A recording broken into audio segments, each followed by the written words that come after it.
هو انت فعلا مش عندك وقت لنفسك، ولا انت اتعودتي ان نفسك تيجي اخر واحدة؟ في ستات بتفتكر ان الاهتمام بنفسها رفاهية لحد ما جسمها يبتدي يصرخ. انا داليا السيد، هوليستيك هيلث والبينج كوتش، ودي دقيقة مع داليا، عيشيها صح دقيقة بدقيقة. قوليلي، اخر مرة اكلتي اكلة بهدوء كانت امتى؟ اخر مرة شربتي مية قبل ما تفتكري كل اللي حواليكي كانت امتى؟ اخر مرة نمتي بدري من غير ما تقولي لما اخلص كل اللي ورايا؟ يمكن بقالها اسبوع، يمكن شهر، ويمكن مش فاكرة اصلا. في علم النفس، لما الشخص يقرر انه يقدم احتياجات كل الناس على احتياجاته، بيبدأ يقتنع تدريجيا ان احتياجاته اقل اهمية.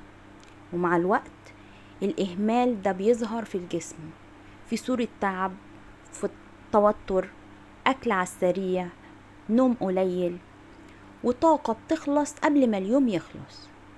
المشكلة مش في إنك ضعيفة، المشكلة إنك نسيتي إنك إنسانة لها احتياجات زي أي حد.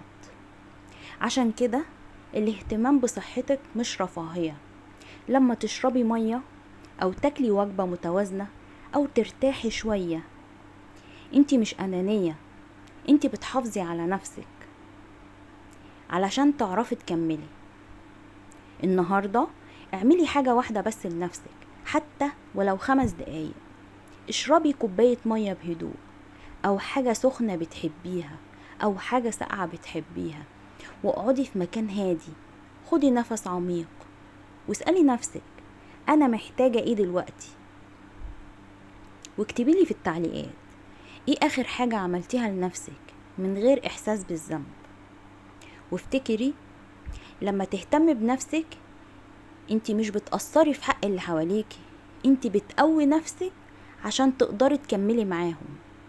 انا داليا السيد، ودي كانت دقيقة مع داليا، عيشيها صح دقيقة بدقيقة.